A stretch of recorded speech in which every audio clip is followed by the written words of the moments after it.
Options.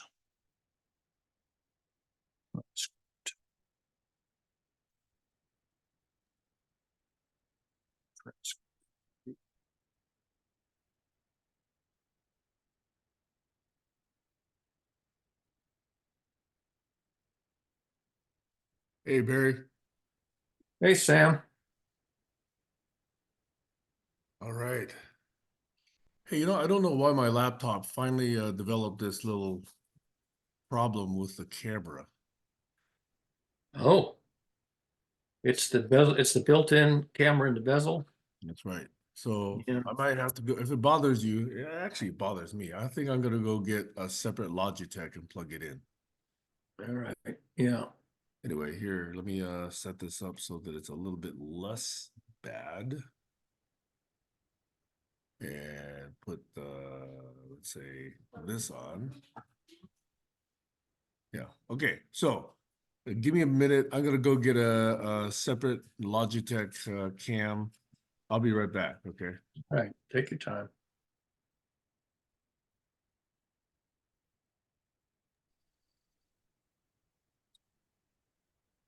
Yeah, I was gonna say, Barry, I'm a little south of the Sierras, so just missed us the snow.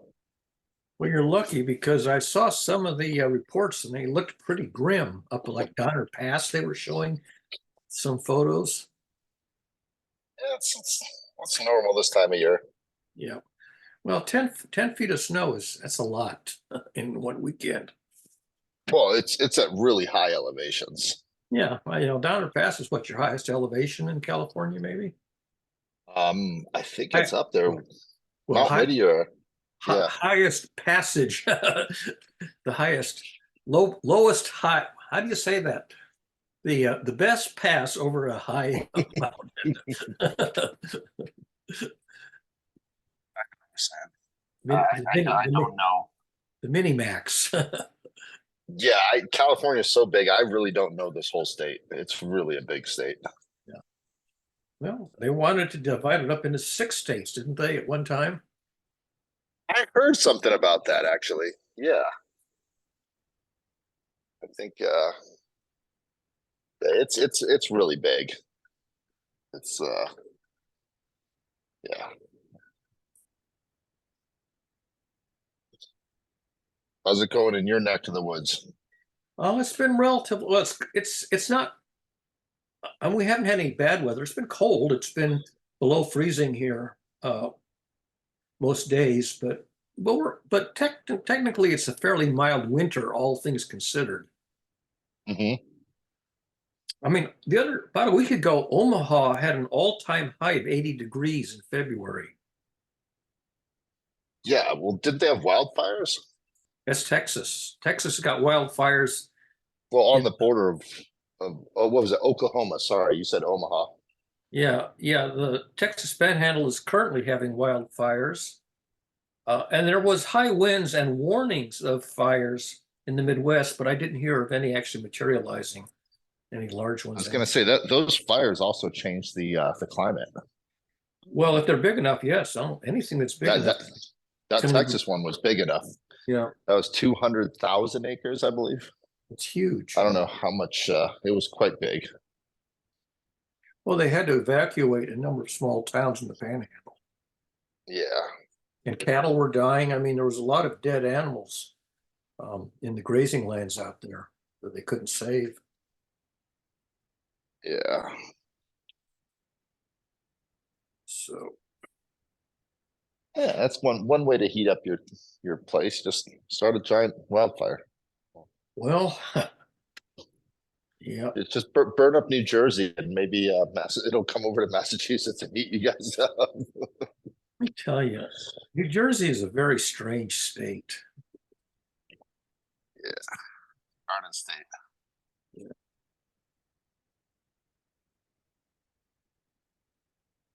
Whole world is strange.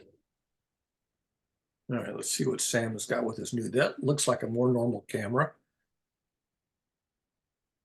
Oops, I don't hear any audio. You haven't got, you're muted.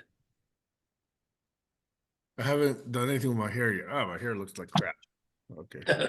Well, that's what was wrecking your camera. Your camera was reacting to a bad hair day. Definitely a bad hair day. Okay. All right, even that looks better.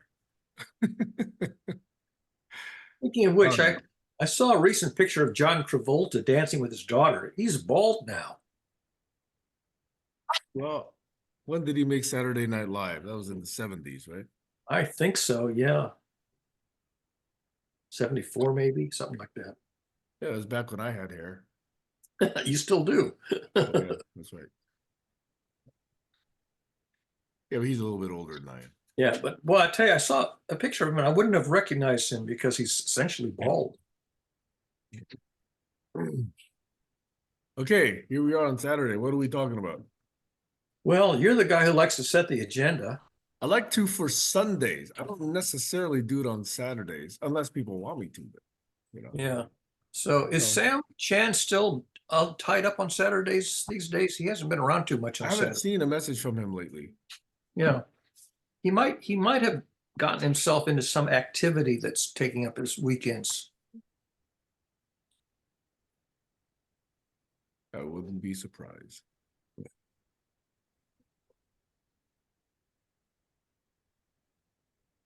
But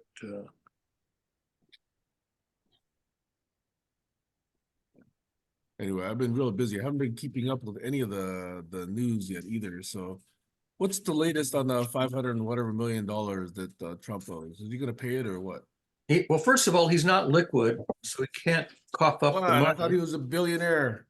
He claims to be a billionaire, claims to have 10 billion, but the evidence is that that's based on superinflated values of his real estate, which it's not worth that much money.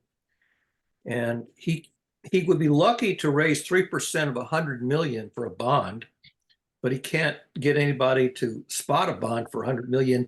And anyway, that's not enough. He needs a $450 million. Yeah, I thought for a bond you needed 10%. I'm not exactly sure how they figure these percentages. Depends on what you got as collateral, I suppose. And the problem is that I think his real estate is already encumbered, so there are prior creditors on it. I also heard that he's transferring assets to Florida. I Does heard that that as a impact rumor. anything? I heard that as a rumor, although I don't know the status of those stories. They can still attach his assets though, right? You can attach his assets. The question is how many people are lined up in front of any claimants, and also what's the liquid value of those assets if you put them on the market. They could probably go for bargain basement prices. Well, if Trump Tower is worth $1 billion, you can sell that. I have no idea what those properties are worth. I mean, that was the whole point of the fraud trial, is claiming that they were worth more than they really were.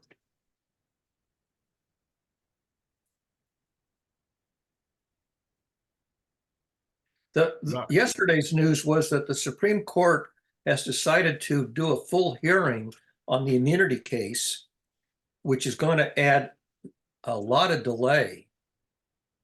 They're not going to hear the arguments until late April, and then they probably won't render a decision until June or July. And then after the Supreme Court says he's not immune, which everybody thinks they're going to have to say, then it's going to take like 4 months of prep before a trial can begin. So the trial might not happen until around the time of the election or after, if it happens at all. And who knows how many other delaying tactics they'll come up with. Of course, if he loses the election, then that sort of takes all the pressure off of the time pressure off of the case. Then they can take their time about it. I think we should immediately give him what he says he needs. We should allow the president to use SEAL Team 6 for assassinations, and Joe Biden should just do whatever is necessary. Except that if Joe Biden does it, the argument that the Trump people are making is that if you are tried and convicted of impeachment for using SEAL Team 6, then you can also be tried for it in criminal court. Yeah, but Biden has not been, so Biden would be. Oh, but he hasn't ordered SEAL Team 6 yet. Let's just say. Oh, and the other thing is that the Hunter Biden case is more or less falling apart. There was a really funny passage. They had a closed door hearing. I think it was yesterday or the day before yesterday, but the transcript was released. And in the transcript, the congressman from California, Swalwell, did a really funny thing. He asked tongue-in-cheek questions of Biden that all applied to the Trump family. You saw that. Yep, It was very, very clever. that's right. What are you guys talking about? We're talking about the political shenanigans of the Biden-Trump shenanigan criminal stuff, impeachment hearings, and sham stuff. Which one's a bigger criminal? Which one's a bigger criminal? Well, Trump is more rotund for sure. He's got a bigger fat ass than Biden. But it's really amazing how much support he gets. I mean, something like a third of the Republicans just, think he's the second coming of Christ. It's just time to say it. They're just idiots. Well, and that's the thing that Socrates worried about, that too damn many idiots were going to be in the electorate in a democracy, which is not a difficult prediction to make. P.T. Barnum, there's one born every minute.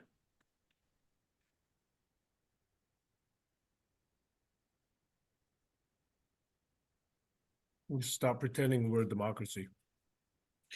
Well, we never were. We were theoretically we're a republic, and not even a textbook republic, but sort of a pseudo republic. And like Franklin said, we're not even sure we can keep it. That's one of the wisest thing I've heard you say, Sam. What was that? Stop pretending that we're a democracy. Right. I mean, New Hampshire is sort of democracy because they have very small towns, and in those little small towns, they can have democratic voting on practically every issue. But at the national level, that's just not a practical option.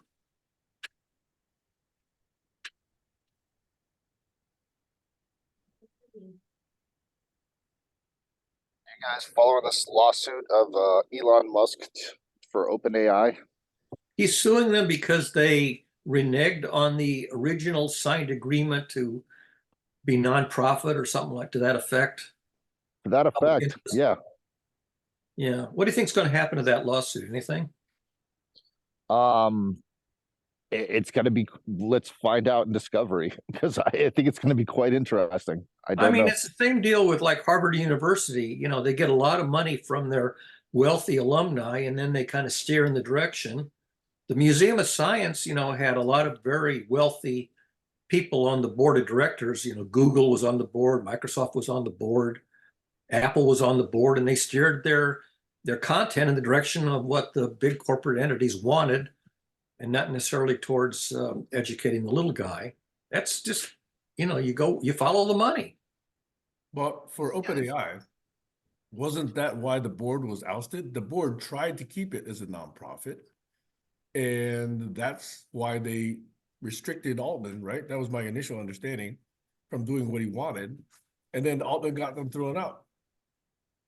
That was the deal for returning. That's what I thought. No, that's not what happened. That's as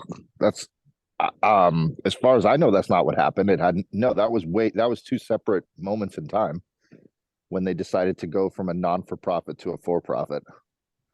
Well, when they accepted money from Microsoft, what, $10 billion over so many years from Microsoft, that really steered them strongly in the direction. This is right, but this happened way before that.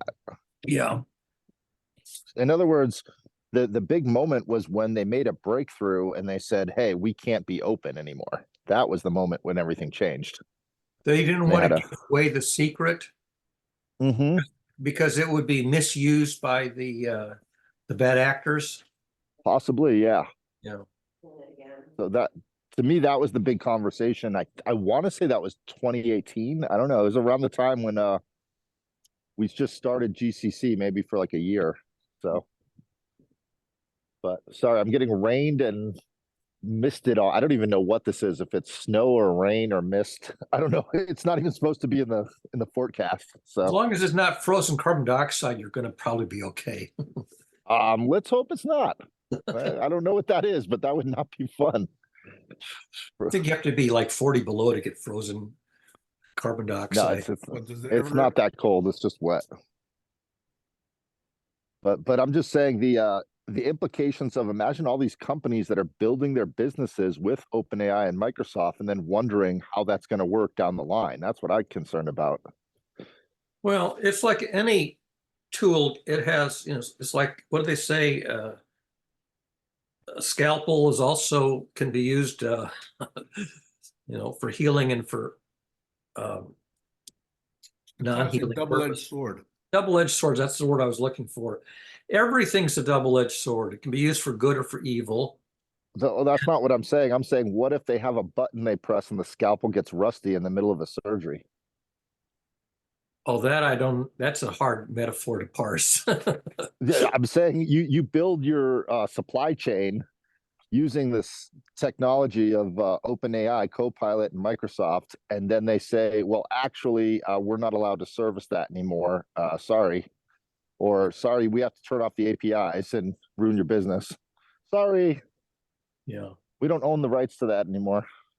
Or This you've been now technology bought only by. works outside Gaza. What's that? This technology only works outside Gaza. I don't know what that means. One way of applying it selectively. Well, you know that the bad actors, the hackers, the black hat hackers will exploit it to the maximum extent possible. Already, you had it in the last couple of elections, and it's going to be worse in this forthcoming election. The black hat actors try to narrow cast to gullible people in the Midwestern states and throw some of the elections. Yeah, I just think it's just going to slow down the implementation. So Yeah, which some people think is a good thing. I think it's a great thing. All my friends are working on open source language models and downloading them from Hugging Face and putting them back up on Hugging Face and tweaking them and making great models. other people are saying that it won't be very long before you could have enough computing power in your house, to have a modest LLM. Well, yeah, you can have it right now. You just buy a NVIDIA card. Well, $10,000, that's not modest, but they're talking Well, it's about not expensive either.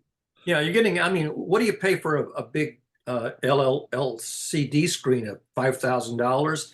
Well, that's the same, no, less than that, more than Not that. even. Well, if you're a business owner, one employee is a lot more than $10,000. Oh yeah, if you had to have a human doing it. So I'm saying if it does the job of 5 employees, that's Yeah. quite the savings, Yeah. which it can do. You can set up your own language model to interface with customers. So we shall see, but Yeah. I'm expecting that the downsides will be more surprising than the upsides. Barry, More can on- you change mine to Joshua Bridge home finally without the ...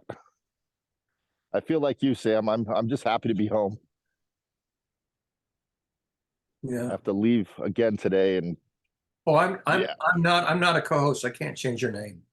I was just joke. That was a joke. If you made it, if Sam makes me a co-host, I did that last week. I know that's why I was making the joke, because you did it last week, and I was saying I like Sam's at home finally. I feel you, Sam, for that one. Sam at home finally. Okay. That font is so small, but I really got to get up close to actually read the text. No problem. Yeah, I'm just watching. I did a case study on a company called Hadian. Have either of you guys heard of them out of Los Angeles? They're redoing manufacturing, and they got investment from what's that big Silicon Valley A2 A16, I'm sorry. My brain doesn't work in the morning. I gotta drink more coffee. A2 The guy, D2. the guy Oh, that here's did all Kayla. of the Silicon Valley investing, the Bitcoin guy. Hello. Hello, I saw Kayla. hand waving there. Oops, Hi. camera went off. Hello, Kayla. You've, Oh, you, let me put my AirPods on. okay. You put up a picture of yourself the other day that was perfectly good. I did? I saw a picture of you. I think it was on Facebook. Probably had to be on Facebook. Oh, the filter photo. Yes.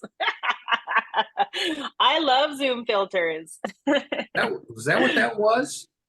Well, that wasn't necessarily a Zoom filter, but yeah, I was on a Zoom call when I took that picture of myself. Oh.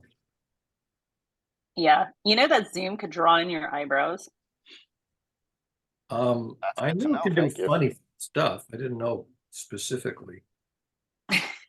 It did a good job of drawing my eyebrows, so much so that I got like private messages from my coworkers going, "You look really good today." What is that? A shark? Is that a shark mouth?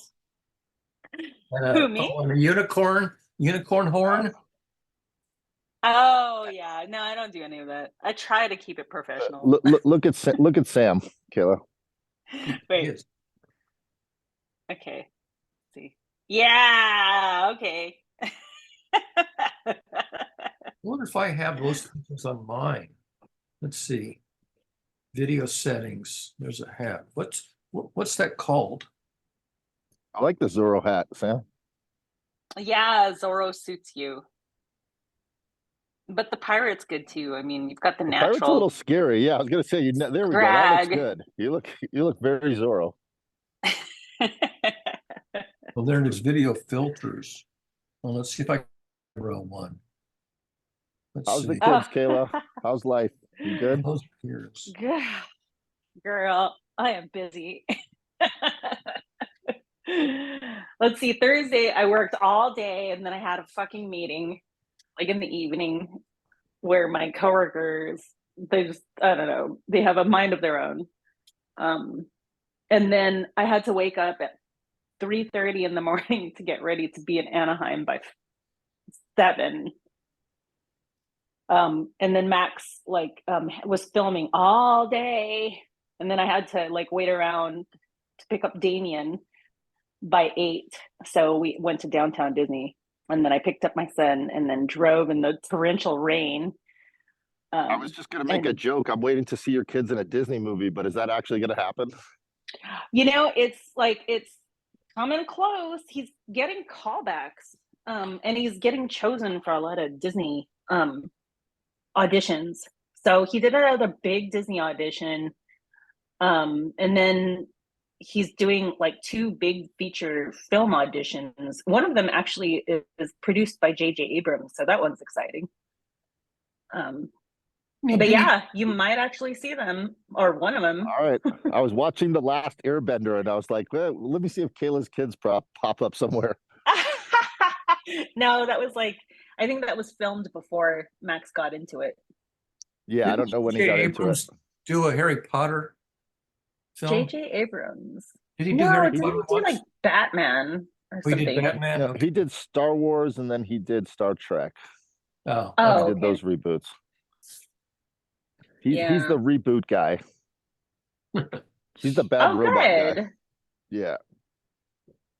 So Yeah. So he's, Max is good. He just needs to be given the opportunity, I guess, just like a million other actors. So he loves it. As long as he loves it, and I'm there to keep him safe. Then yeah, it's awesome.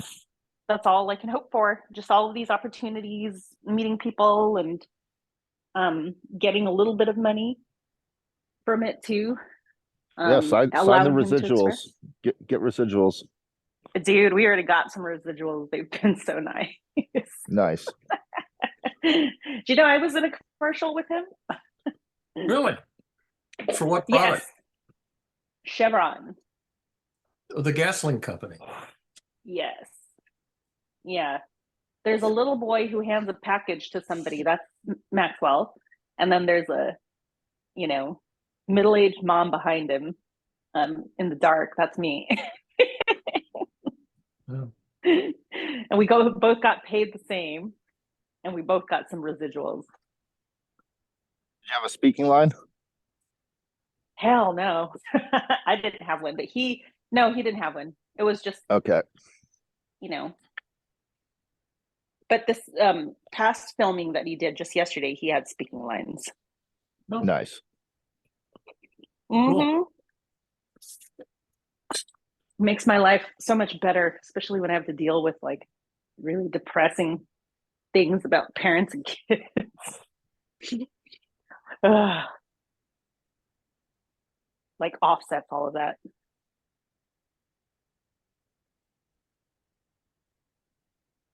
Hello? Yep, Oh, we're we're here. still We're here. listening. You have the floor. We're good listeners, Kayla. That's what we've been practicing on these calls, listening to each other. What? Yeah, we're getting good at it. Speaking of listening, how are you guys doing? How are you, Josh? I asked about you last week. I'm good. We just had to do a bunch of traveling this last month, and then the whole family is flying over from the East Coast, and then we're all going to Disneyland. So it's my nightmare. I really hate Disney. I get to go there tomorrow. Oh shit. Yeah. Well, just try and try and have fun.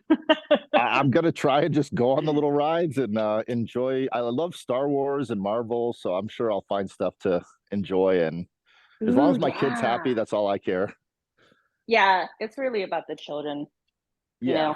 know. I mean, I know this is really weird, but if you can handle it, rent a wheelchair. That's smart, actually. Yeah. Yeah. My sister and my mom did that the last time they went. Yeah, because all the lines are wheelchair accessible, and so instead of standing, because I think that's part of the reason why people get kind of upset is because they have to stand for like an hour. No one wants to stand for an hour doing nothing. Yeah, why would you pay I don't get $200 to stand in a line. Yeah. Like, I don't get that. Makes it easier if you're in a wheelchair. Yeah. Why are you standing in a line for an hour and a half up to 3 hours? That just doesn't seem right. Yeah, it's the Disney magic. Yeah. I'll be on the side, just lying down. I don't do lines. That's not my thing in life. I don't do yeah.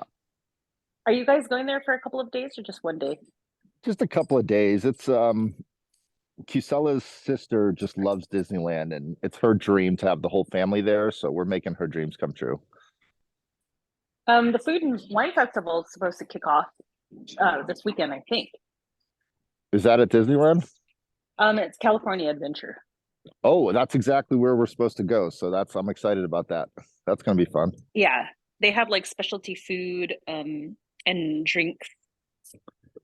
Yeah, you just reminded me that's different.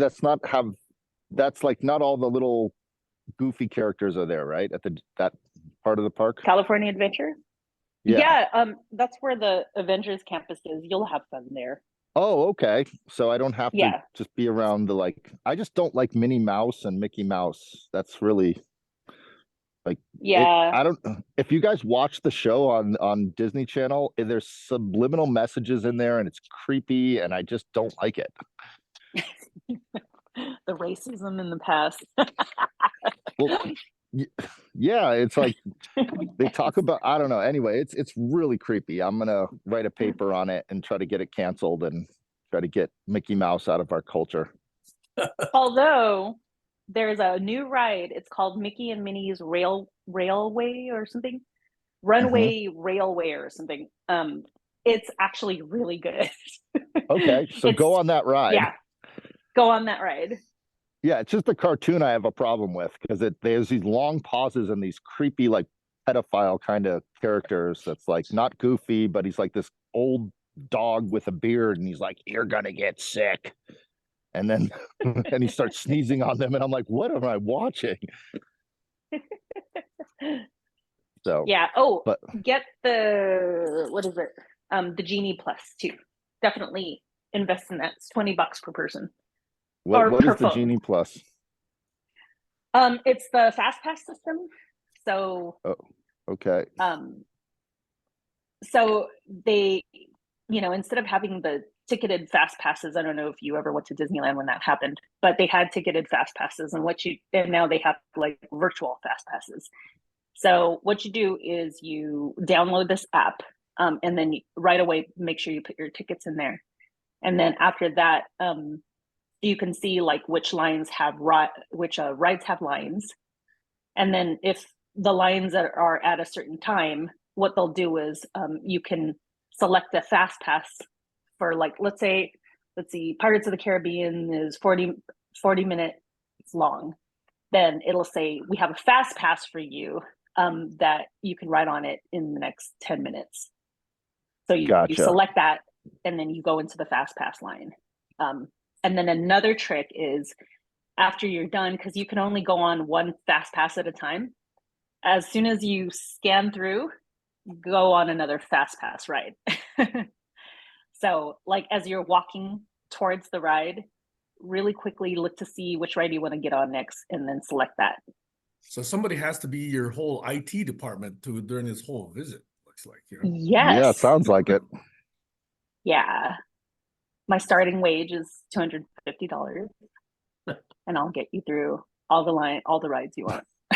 Well, my brother-in-law works at Disney, so I'm hoping he has some sort of in with Disneyland. So he works for the Disney Corporation, the Disney Channel.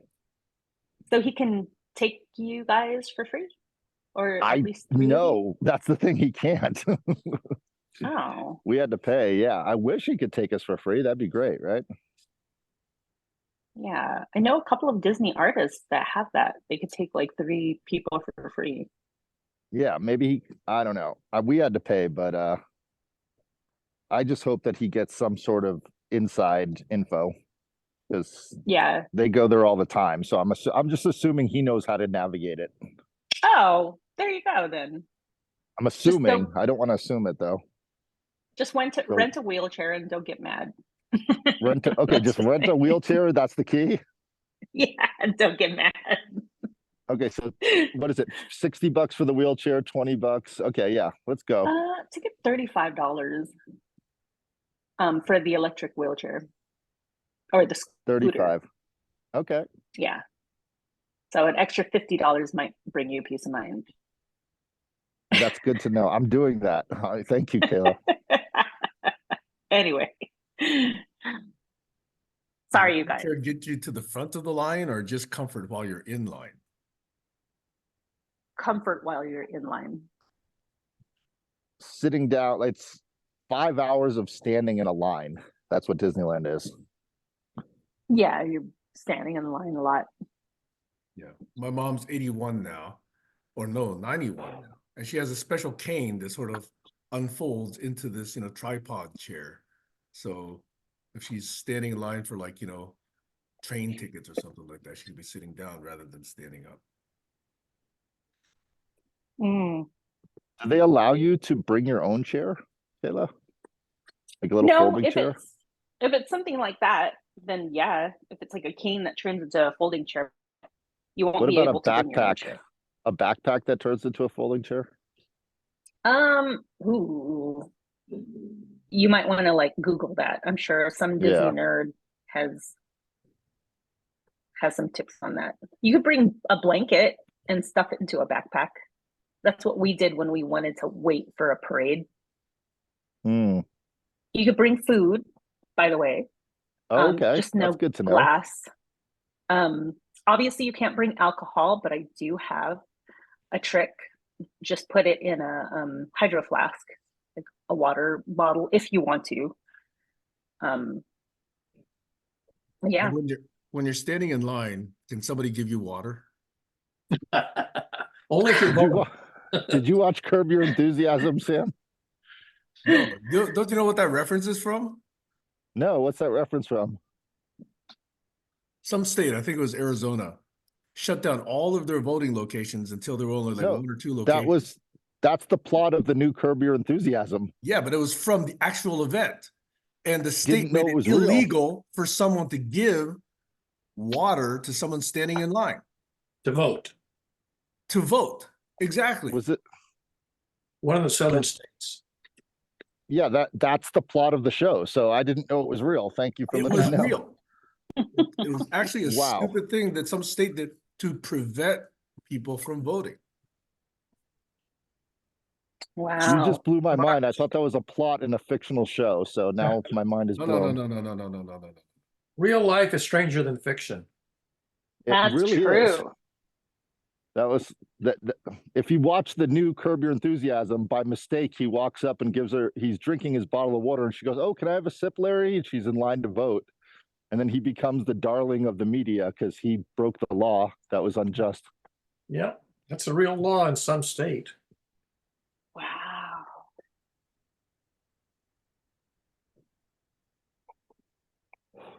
Yeah, that's ridiculous. I thought that was fictional. Well, the whole rule of law is by definition invented. It's not natural. It's not natural to not give someone water when they're in line for voting. That's crazy. Right. So outlawing something that's natural is unnatural. Yeah, didn't they That's how do I that? feel about psilocybin. It grows naturally. You can't outlaw a mushroom that grows in cow poop. Well, since you put it that way. I'm just saying it's not like it's cocaine where it's made with gasoline and it's all chemically, In-house? it's just sitting there already ready to eat. Well, coca leaves. That's how I feel about that. The law of my friend was just doing some, how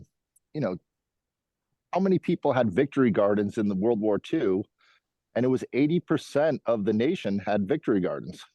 Yeah, but were they growing dope in the victory gardens? They're probably growing everything, but I'm saying like it was pretty self-sustainable for a moment in time during the war. Yeah. Like there's no reason we can't do that now. Everyone have gardens in the suburbs, except for the law. Go ahead, Sam. So let me correct myself. It was actually proposed as law. The law actually did not pass. What state? Gotcha. What Georgia. state? Georgia, yeah.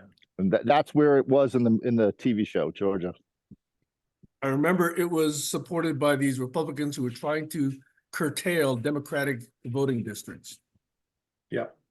I also know that Arizona was very bad about that because they closed down a whole bunch of election sites and made it, so you had to travel hours and hours and stand in line for hours and hours just to vote. Yeah, let's stop pretending it's a democracy, Sam.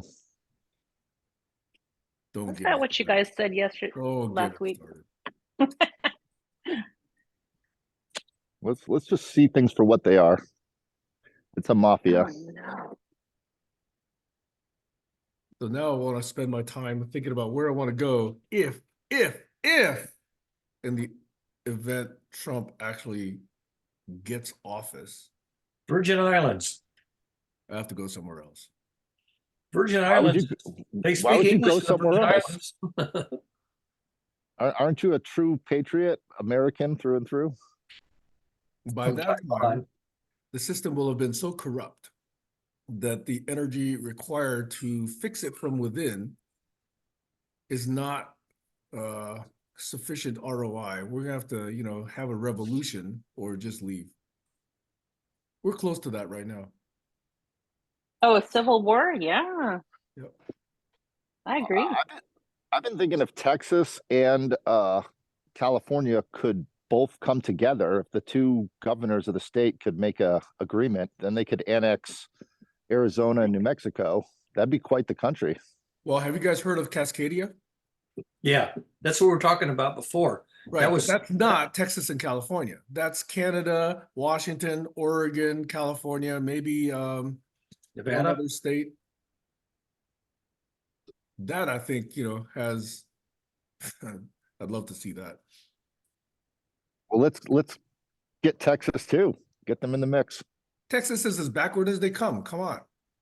But that's what's great is it balances out the Democrats from California, the That's what Republicans from means that Texas. they're not going to come together. In fact, I'd rather give Texas and Florida and maybe some of those intervening states to all the maggots that want to, run their own country. And they set up their own education system. They set up their own health care system. They set up their own government. They set up their own, dictatorship and fascism state. And let's see how long they last. That's what I think we ought to do. You don't like Republicans at all, period? Like I don't know conservatives? any reasonable Republicans. Really? I've tried to meet them. Yes. There's a lot here in Bakersfield. If you want to come meet them, they're really nice people. Oh, they're nice, quote unquote, but they're idiots. Well, I don't know their IQ. I'm not. I don't. So you think Right now, Democrats are if at smarter? this time in civilization you are still a Republican, you're an idiot supporting idiot. Okay. Well, that's going to be Especially hard if to. you have a degree from Trump University.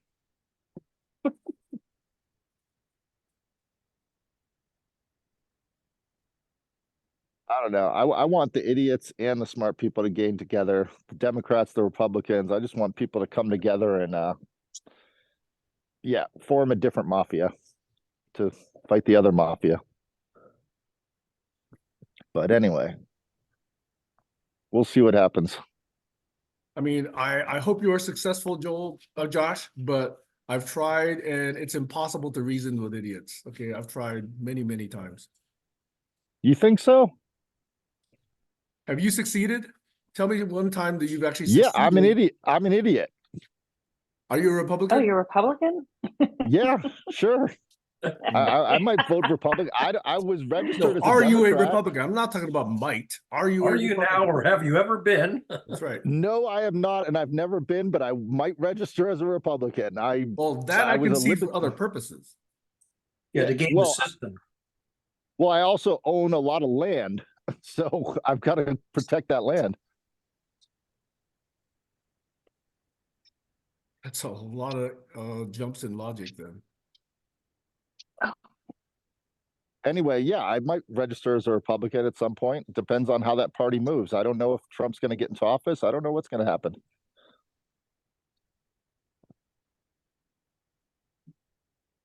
Not a big fan of the Trump, but I am a big fan of manufacturing and whatever brings manufacturing back to America. If the Democratic Party wants to do that, let's go. Yeah, pretty soon it'll be all robots running the factories. Have you seen all the robotic companies that popped up, Barry? Companies like Figure. Well, I know that they exist. I just haven't looked at them. Yeah, they're moving fast. Hey, can you guys get into like any of the those conventions, those robot conventions? I don't you can get qualify. in, I'm not a Kayla. robot. Huh? You can go to CES or I'm any sorry. of those robotic shows. Because I was under the impression that you have to like know somebody or be invited or something. No, you can just 'Cause buy a ticket. I want to go to those. You can Really? just go online and get a ticket. Yep. Hmm. They're Not usually in every Las show, but Vegas. Yeah, I want to go to that. I want to see. yeah, See that's the awesome. robots. There's the actuators. This one company has made 7. They have patents on 7 new actuators, and they're really doing some nice hip swiveling movement on the humanoid robots. Pretty soon the Ooh. dancers in Las Vegas will be robot dancers, I guess, huh? Could be. Well, I'll turn into Westworld.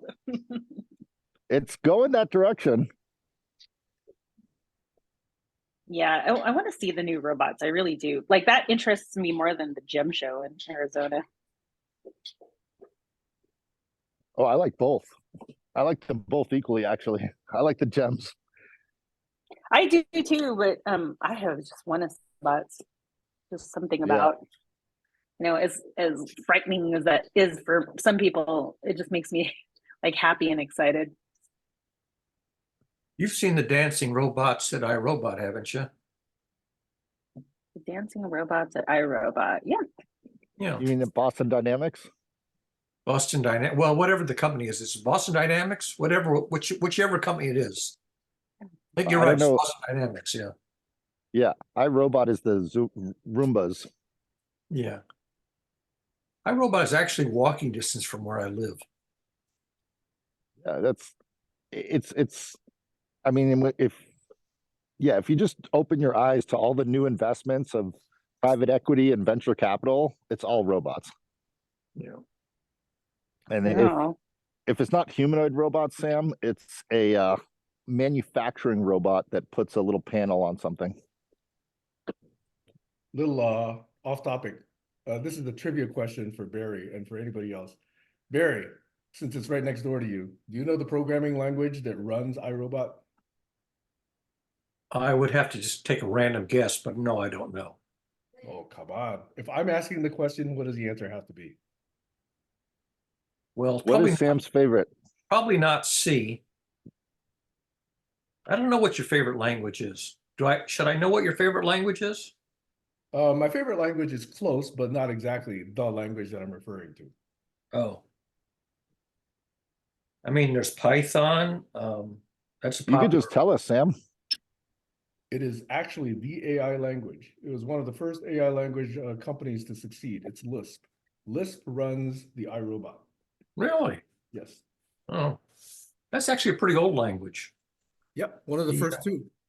What is it? The lambda calculus language? Is that That's what correct. Lisp is? That is correct. Lambda calculus? Defined in 1956. Yeah. Although I've heard of the lambda calculus, I can't say that I actually have ever looked into exactly what it is.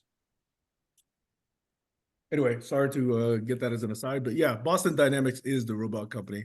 They're the ones building all the, running six-legged, four-legged, two-legged androids. Yeah. No, but I'm saying gosh. that they were the only ones. Now there's another 27 new ones that just came up. Just in ever since Tesla said they were doing the humanoid robot, everyone started copying them, and they all came out at CES this last year. So here's my question. Tesla open sourced a bunch of EV patents and said, hey, anybody can do this. Did they do that with robotics or not? I don't know. They're still making it. They haven't even created the technology yet to open source it. Yeah, but there's going to be patents along the way. So the question is that their attitude or are they taking a different tack? They're taking a different tact. They did the cars because they wanted to. Their mission statement is to push the world into electric cars, but they're not doing that with the robots. That's just a personal thing to say. If we can get an entire plant making cars with fewer human beings running the plant, and it's all humanoid robots doing the 20% that the large robots can't do, that's the goal. So they call it the dreadnought, the machine that makes the machine.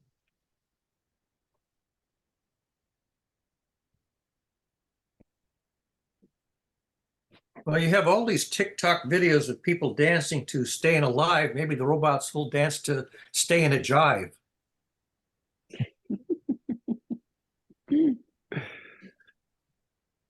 Yeah, it's funny now, but it's really going to happen. Like there really will be humanoid robots pumping your gas and doing all sorts of different things, building houses and What are the humans gonna do then? Play games. that's the whole thing is it just makes productivity go up and it creates more GDP. So the humans get to do electrical work, all sorts of complicated tasks that robots can't do. Yeah, They but get to do architecture and planning and unfortunately, most of the human population doesn't want to use our brains. well, that's not true. Well, That's right. the Right now, highest, maybe, but go ahead, Barry. the highest and best use of my time these days is fixing table lamps and toasters at the fix-it shop. And you're probably like one of the few people who want to and can do that. I fixed a picnic basket for a 94-year-old lady. She was thrilled. You know, There's a lot of. Oh, go ahead, Kayla. No, I was gonna say when I teach playmaking, which it doesn't, in my opinion, doesn't really require much except for maybe an eye for colors, and then also patience, lots of patience. yeah, I have to put a disclaimer that you have to have patience, number one, and then you have to give yourself like time. You actually have to use your brain and keep doing it and go over it over again and make sure that you don't fail. Well, you're gonna have to fail until you get it right. So I'm sorry, I'm just like playing devil's advocate. It's gonna look dismal for the stupid people. Let me tell you, I don't think a robot could fix a 1994 Christmas carousel, which we fixed last Tuesday. It needed a new rubber belt on the motor. And the hardest part was taking it apart. What if the robot watched you do it and then had, unlimited time, meaning like a month and a half working straight day and night? After a month and a half, you think it could figure it out? After No. it had the video of every No. angle of you doing it? No. No. The first thing was I couldn't figure out how to open it up. And the other guy who works with me finally figured out how to take it apart. Once he got it apart, then we could determine that it needed a belt that had broken. Well, wouldn't the robot download the schematics There weren't any schematics. that you knew of? We finally went on YouTube and found a guy fixing essentially an identical model, but he skipped the part that was the part like, how do you take it apart? I'm saying if the robot had an unfair advantage and started with the schematics, It's not the schematics, it's how do you open the damn thing up to get into the innards? that's what I'm saying. If it had the actual manufacturer design of each little part. You have to watch somebody assemble it and see where they glued on the last part that hid the screw that you that assembled it. There's a little flag on the top of it that covers the screw and is glued on. And you can't tell that it's glued on. You have to figure out that there's a part that has to be broken away from the gluing to get to the screw that holds the whole thing together. Who was the original manufacturer? Mr. Christmas. Mr. Christmas. Okay. That's the name of the company. If you go on YouTube and you say Mr. Christmas Carol, you'll actually see there's a guy who's got a YouTube channel that takes a couple of them apart. But you get my logic. I'm saying if it was inside of the transformer that was learning from those videos, if it had enough videos and it saw where that little part was and then saw the thing on it, it would know that the screw was underneath. Maybe. Well, if you saw where the screw was, then you know that the screw was being covered. Cap that's glued on. But you got to know where the screw is. Right. If it started knowing where the screw was, that would be an unfair advantage. But the fun part of this is sort of diagnosing them and figuring out how to take them apart and how to diagnose them. And then once you diagnose them, the repair is usually pretty straightforward. That's the diagnostic part that's tricky because every one of these is like kind of like a unique item that's 30 years old and only one left in existence. Yeah.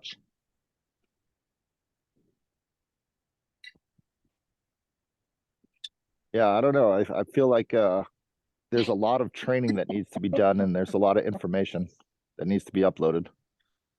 You basically have to visualize the part that you can't see and imagine, what's hidden and how to get access to it. And that visualization is it's tricky. Yep. I would love to have a robot deliver my water. How about a well pump? A pump Just at the like bottom some of of the those, well is a robot, right? some of those little things that the humans have a hard time with. Oh my gosh.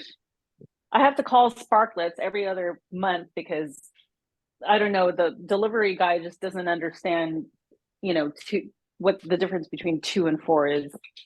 And if you have a 50-foot well, you have to put the pump at the bottom, not at the top. Do you know why? Why? Because if you put it at the top, you could a perfect vacuum can only suck up 30 feet. Mm. So if you got a 50-foot well, you got to put the pump at the bottom and push it up, push the water up. You can't suck it up. You only suck 30 feet. Yep. Barry's Yes. not joking. We had Yes. to put that pump down there. That's because the atmosphere is what's pushing the water up into the vacuum. And the atmosphere can only push water up 30 feet into a vacuum. Wow. That's something that Maxwell might actually appreciate knowing. Oh, A vacuum pump Yeah. can only suck 30 feet into a perfect vacuum at 1 atmosphere on the Earth. And on the moon, forget it. There's no atmosphere to push the water up. Even there's already a vacuum.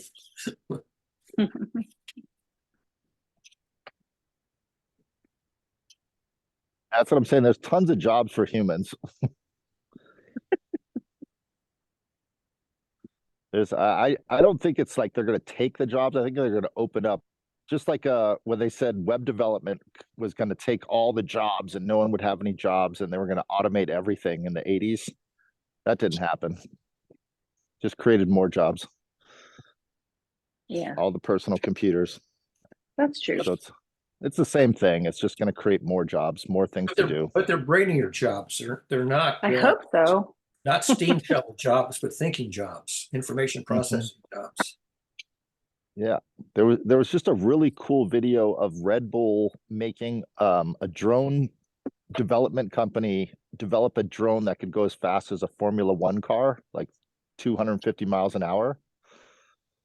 And they had to develop a drone that could fly at 200 plus miles an hour. And that was quite the engineering challenge. So those type of creating new things that have to do something because the technology is this way, it'll just never end. Like manufacturing is just going to explode with new parts that have to be created. And so there'll be, engineers and designers working side by side, and they'll need a lot of them to automate the entire, like you can automate it 80%, but that last 20% is going to take hundreds of thousands of people to do. Can you automate the entertainment industry? They just did this week. Can A new you language model. Yep. Can you automate the writing of popular music songs like They just did that too. Sumo. Have you seen Sumo? No. If you do Sumo AI or Sumo automate AI song creation, type that in Google. Can you have an automated Taylor Swift writing popular songs, an Yep. album a year? You can. Please. You absolutely can. You can try it out yourself too, Barry. See if you like the melodies. So you can have the automated Beyonce versus the automated Taylor Swift and see who's got the better album of the year. Yep. And just remember what you find on the internet there, that's the worst it's ever going to be. It's only going to get better. Well, it's a very low bar right now. Yeah. It's pretty good for jingles, for little commercials and stuff. If you want to put on Google My Business, you can put a little commercial. Have you ever seen that? Well, real cream, a little dab will do you. Yep.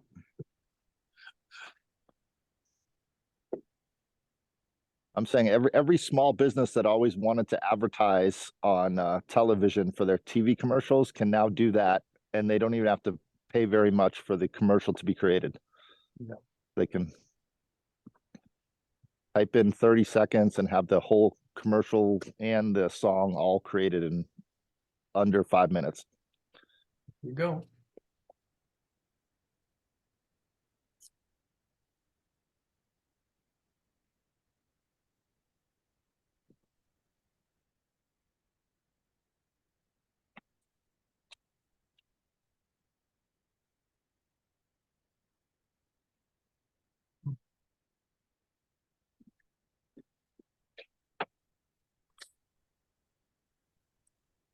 Yeah, if you get a chance, check out Hadian, Hadian, manufacturing in Los Angeles. Very interesting business model. What do they Oh, make? is that where I should buy stock? They're private equity right now, but yeah, if they go public, you might their want to buy some stock. They're they're manufacturing for for the military. Like they just got a Raytheon contract to do one off, like machining all the little parts that take a while to get. So they're quickly machining parts.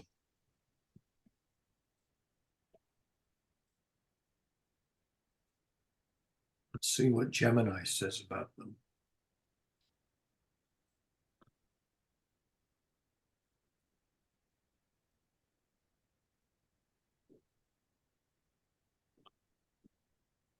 Unfortunately, due to the limitations of publicly available information, it's difficult to definitively say what Haitian company makes for the U.S. military. Here's why. They have a limited online presence. There's maybe more than one company with the same name, security concerns. So the answer is Gemini doesn't know. Yeah, Gemini's not very good right now. Except You that, saw the except that it has real-time access to the internet, so which Yeah. ChatGPT doesn't. You can just use Google. Works great. It's AI too. Well, in a sense, Gemini is Google, isn't it? No. I mean, it's Google plus some processing. So Yeah, Google Plus, they take, if you ask it to create a Nazi, they'll give you a black Nazi. well, yeah, that's I saw that. Yeah, which means that they're also filtering the text as well. Multicultural, multiracial Nazis. Yeah. Wow. That's what they asked for, though. They asked for multicultural, multiracial Nazis, which I mean, They're figuring it out. that's what art does. Art is a juxtaposition of things that normally don't go together. Yeah. I'm just saying, you can just Google Haitian. They're pretty open. They're not like hiding, but yeah, the idea, the reason I'm bringing them up is the conversation that I would like to have is the idea of bringing manufacturing back to America, and do they have the cultural wherewithal to put human beings into the company and run as efficiently as Chinese people do? In other words, they could make the technologies, but can they make the culture? That's the real question that I am posing. Now, here's the funny thing. There's two companies called Haitian. One is the one you're talking about, manufacturing precision metal components for the space and defense industry in the US. And there's another company called Hadrian, which makes toilet partitions and lockers. Oh, nice. Yeah, American Standard and Kohler are very big companies in America for manufacturing. Yeah. So they don't make toilets for the military, the second Haitian company. Well, actually, it's Yeah. Hadrian. Oh, Hadrian with an R in it makes the toilets. Right.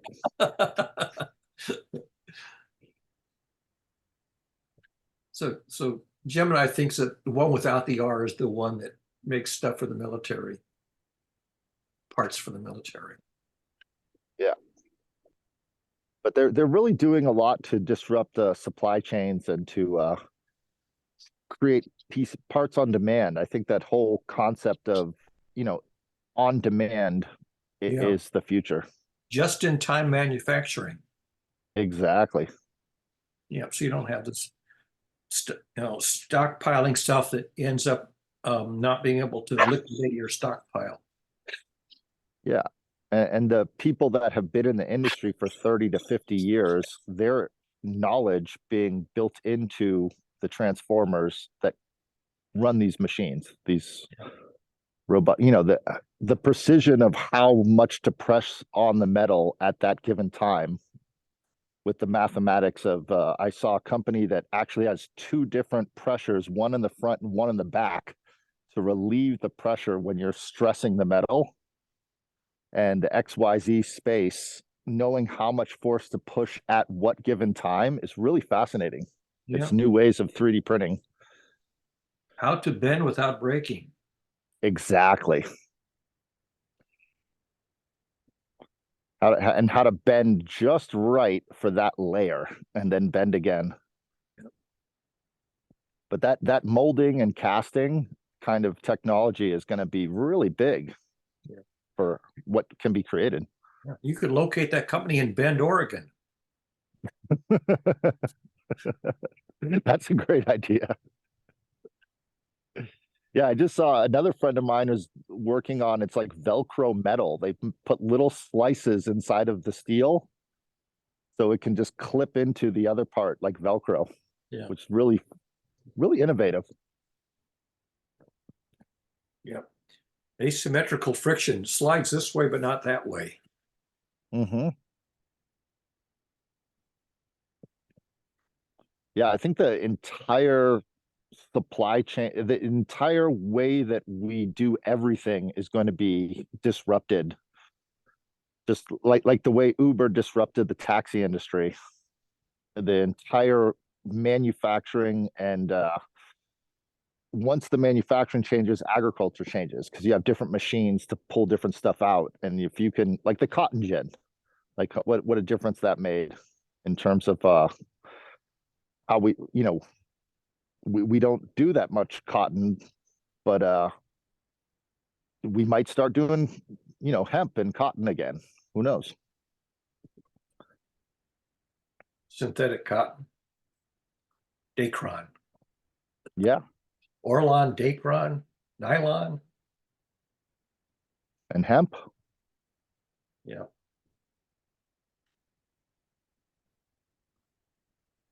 Hemplon. Yeah. Synthetic hemplon. Keplon. Yeah. Yeah. I'm just watching these younger kids that are getting written off as idiots go online, get degrees in computer programming, and that's their first layer of knowledge. But by the time they're in their late 20s, imagine what they're going to do for manufacturing. There's a lot.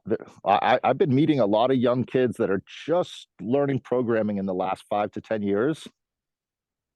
And they've already kind of got it down and they're ready for the next layer of technology. So their brains are moldable, meaning like they're not stuck in, I want to use Lisp or these kind of, wonderful ways of doing things. They want the latest, newest, just like we did when we were younger. And in other words, I have a lot of hope for the world. I mean, there's a lot of brain power coming out of Korea, and they need jobs and things to do, and they're depressed in Korea, so they can come to Europe or America or Africa or different places and build things that had never been built before, like giant manufacturing facilities in Nigeria. Who knows?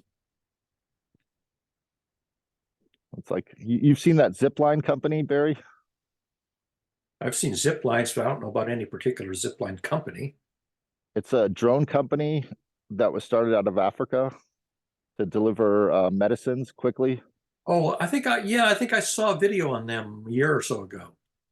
Yeah, and they're starting to open up facilities that they did partners with Walmart to deliver medicines in America. Yeah, this is precision sending stuff to specific locations where there's a little. It's almost like those Navy ships that can tail catchers. What are they called? Tail hooks. Mm-hmm. They're kind of like a tail Yeah. hook to catch the drone. Same Yeah, idea. that was their way of doing it quickly and fast on the run. Yeah. They can actually catch the drone in mid-flight. Yeah, and they got new rotors that are quiet for delivery in the suburbs in America. Yeah. So I just what I see the biggest change is getting engineers and designers to work on the floor side by side and iterate quickly and speeding up the manufacturing process. Yeah. Well, I tell you, if we had CAD synthetic printing in the fix-it shop, there's a lot of parts that you can't get anymore where you could just manufacture the part on the spot and fix an old tape recorder or something that, toaster that has a broken part. Do you have a printer, a 3D printer at the shop? No, we don't. Oh, you got to get one, Barry. Well, but they're expensive, and also you need the technology for specifying the part with CAD code or whatever it is. We Yeah, don't. well, they've dropped quite a bit. There's some good ones for under $1,000 now Yeah. that come with the software. And there's places online that will you can literally pay like 10, 20 bucks and they'll just create the part for you. Take it apart for you. Yeah. They do the CAD drawings for you. There's a lot of components where there's a cheap, brittle plastic gear that breaks after 10 years. You know, plastic tends to kind of degrade in time. And after 10 years, these plastic components break, and then that's the end of the device. Mm-hmm. Yeah, if you could get the picture of it with some sort of measurement, like Yeah. to scale, Yeah, and that's the part then that's some of these, yeah, these 3D language models could, go in and draw the CAD drawing for you. no, that's probably not going to happen in our time at the fix-it shop. We don't have that kind of capital. Can you get a Jewish free loan for $2,000? Jewish free loan. You know about those, Barry? You know, I fixed a brass chandelier for a guy, 100-year-old brass chandelier in a house they were in, an apartment they were renovating. And he knew what it would have cost to have it done professionally. And I charged him, I think, just for parts, like 40 bucks worth of wiring and parts. Gave me a $500 donation. There you go. Of course, it was a fair amount of time I spent. I probably spent a couple of weeks on it. And he figured that my time was worth $50 an hour or something like that. So Is the Fix-It Shop a non-for-profit? yeah, the Fix-It Shop, basically we don't charge for labor. We only charge for parts, but we do ask for a donation. Typical donation is like $5, $10, sometimes 20 you get, but most of the time it's, less than $10. But we do have, if we have to buy parts, of course we have to get reimbursed for those. Yeah, you could put it out to the affluent communities in your area that we really need to buy a 3D printer and we need to up the Fix-It Shop. If you give us something amazing that you think couldn't be fixed and we fix it, then pledge 800 bucks for a donation. Yeah. And I'm sure there's people that will do it Well, because they love. between that item and a couple of other items where we got big donations, I think I've garnered $600 worth of donations on just a couple of items that were sort of considered big ticket repair jobs that we did for nothing. Yeah, I'm saying that could pay for the advancement in the stuff you need. And also, one lady gave me a whole bunch of old laptops and computer components. I've got 3 laptops that are like 10 years old, but they're still perfectly usable, and I use them for Toastmasters. And I didn't have, well, I did upgrade them, but probably $1,000 worth of laptops and stuff like that. Yeah. Donated. Is it disconcerting, Barry, that a place like yours that does such great work has trouble getting a donation of $3,000, and then there's a YouTuber that pays $5,000 for a pair of sneakers? I wouldn't say disconcerting. I mean, that's just, the world is not a just place, it's just a place. Mm-hmm. And the people who bring these things in, they're people who have an item they're sort of attached to it. They've had it for a long time, and it's got more sentimental value than practical value, and they don't want to put it in the landfill. And we'll fix it and save it for another 5 years worth of useful service. Should just be your marketing strategy too. Yeah, I mean, this one 94-year-old lady who had a wicker picnic basket that she wanted fixed, and I fixed it for nothing. Put a new handle on it and a new lock on it, just with pieces of wood and rope. And she called me up to say how thrilled she was to have this little wicker picnic basket fixed. It was like I think it's awesome. An hour's worth of work, basically. Not even that. Fix a lot of table lamps, toasters and table lamps, and household appliances like that, mostly. But the things like the Christmas carousels, the sort of the oddball stuff, the stuff that's like one of a kind. It was one model manufactured 25 years ago. And a belt broke on it after 25 years, and you take it apart and replace the belt. I'm just saying it has such sentimental value to the people that want to fix it because they could easily go buy a new one, but they don't want to because they mean something to them. Well, you can't buy a new item that was produced in limited edition in 2004 or 1990. Well, that's my point. That's what I'm saying is they could buy a new upgraded version or downgraded, whatever you call it, because it doesn't work as well. But it's there's something to, you have, when you look at that item, it reminds you of when your kids were a certain age and you came home from the store. Absolutely. You have an item that you paid $150 for it 10 years ago, and it dies after 10 years, and we refurbish it and put it back in service for another 5 years, so they're happy with that. Yeah, that's how I'm starting to feel about the Roomba.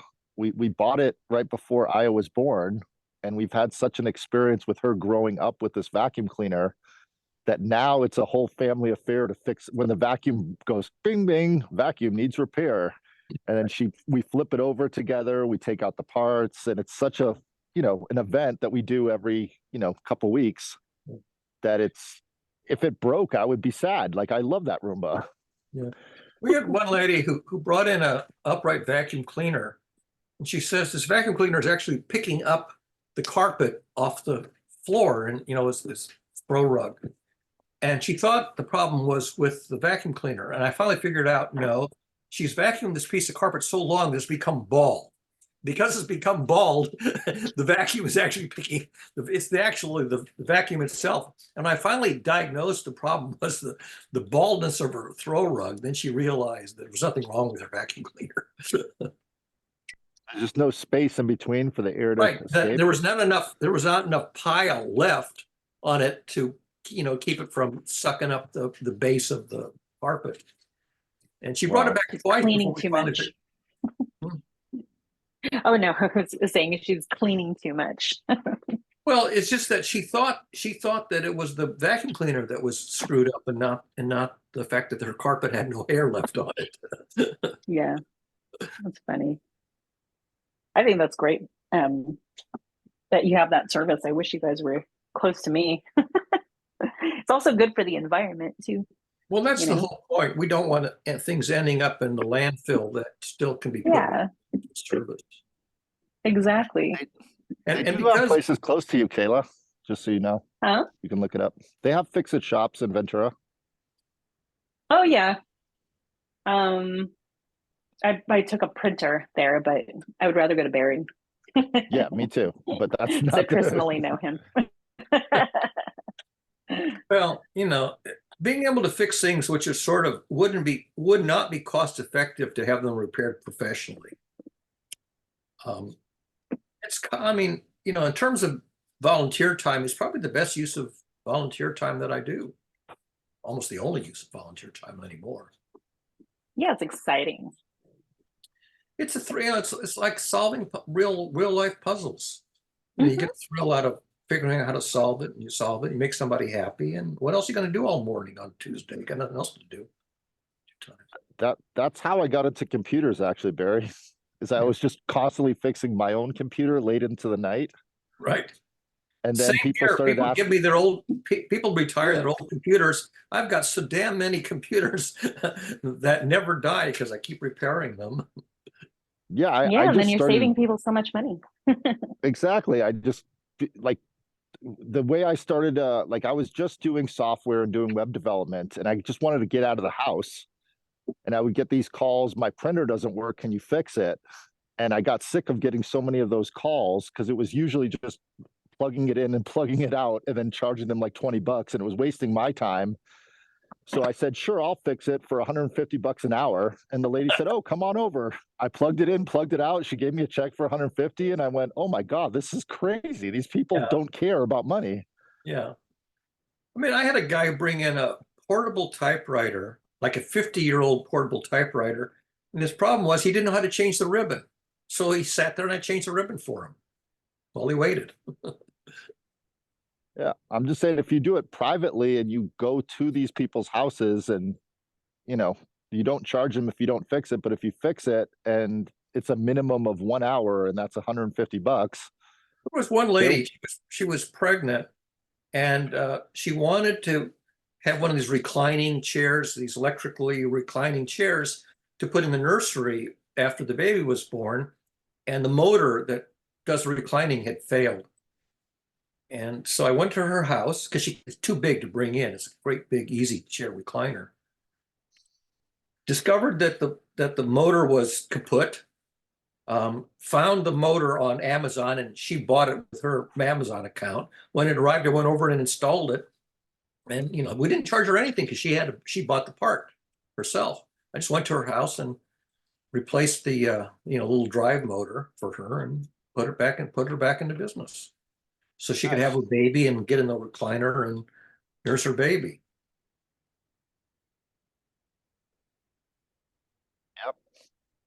There was another lady whose electric dryer stopped working, and I went to her house and I couldn't get the screws out of the foot panel, and the husband did all the work. The husband I stood there and the husband opened it up. He spotted the broken wire. I should told him how to reconnect. He did all the work. I just stood there and directed him.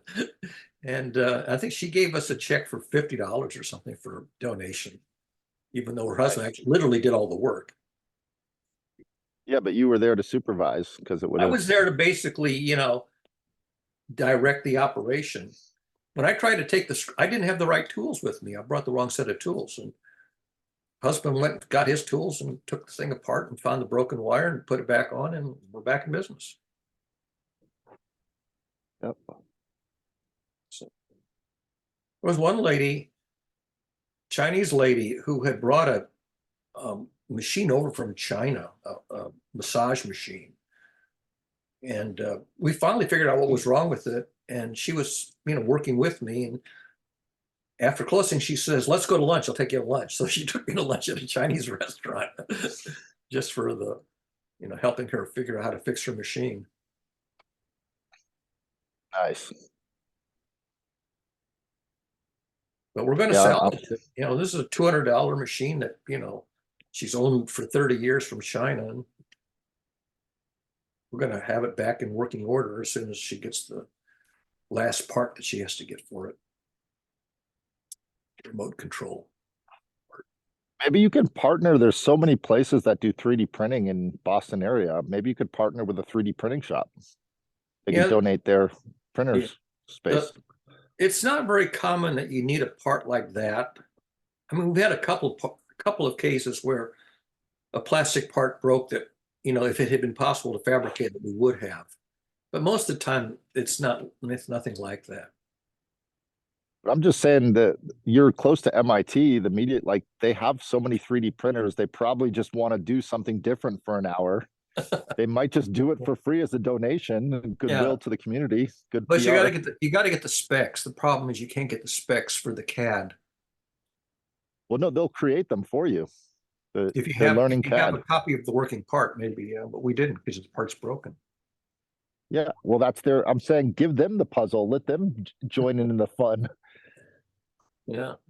So, I'm just saying there's a lot of people that are sitting around going, I wish I had a project to work on. And you don't ever think of those people because they don't open their mouth and say, help. so the most amazing one was that brass chandelier, because rewiring it was not a big deal. You just had to get a new set of wiring parts. But the thing is that the brass was 100 years old. It was all, badly, what's the word for brass? Is not corroded, but I can't remember the word for it, where it hasn't been polished lately. You know how I polish up the brass? I ever tell you the story? What'd you use? I looked up how you polish brass. That's tarnished. That's where it was, tarnished brass. You need among the chemicals that will clean tarnished brass is a mix of citric acid and vinegar. Well, there's a household product that has citric acid and vinegar in it. It's in your refrigerator. It's called ketchup. So I just took some ketchup and I smeared the ketchup on it and it polished it up beautifully. That's fascinating. About 25 cents worth of Stop and Shop ketchup and polish up its old brass chandelier. That's really cool. Yeah, I'm just trying to share with you, Barry, that there's a lot of young kids that are trying to figure out what to do on YouTube. And there's one that I follow. He goes and knocks on people's doors. He's an artist and he likes painting on unique structures. Oh, So he asks people for random items that he can paint just to okay. practice his painting skills of sanding down metal. Right. And they'll give him anything from a coffee cup to the one I just saw was a four-wheel ATV. He had to take it all apart, take the metal apart, take the handlebars off, take the plastic off, sand it down. Yeah. But just that process, he loves painting so much. He's started with shoes. That was his bread and butter. And he made millions of dollars just doing shoes. Now he's trying to expand his creativity. Yeah. So he's literally asking strangers if they'll let him paint. And in return, because he makes so much money on YouTube, he pays their rent for a month That's just because fun. they let him in the house. Yeah, that's interesting. Yeah. So I'm saying Dude, there's got to none of be this- thousands. I don't do any of this stuff to earn a living. I just do it because I want to do something active with my spare time. I'm just saying if you posted something on a Reddit post or a Twitter post or somewhere like that and said, if you're a YouTuber and you want unique projects to 3D print, come to the Fix It shop and you might get 4 or 5 people showing up, Barry. Well, yeah, actually, we did advertise once. There's a mailing list in Lexington, and we put a note out on the mailing list, and that for the next 3 or 4 weeks, we got a ton of stuff. So I was saying, if we ever run out of stuff to repair, we'll just put a note on the Lexington mailing list, and we'll get a surge. We'll put another note that says if your kid is a DIY kind of person and he or she likes to create things in their 3D printed garage, you'd be surprised how many of these young kids are out in your area, probably thousands. So anyhow, that's just, it's something to do with your time that's not a waste of time. Yep. Make little old ladies happy. Yeah, I wish I lived in your area. I would just go on the bulletin board of these 3D DIY fix it type of places because I watch them all the time just looking for projects.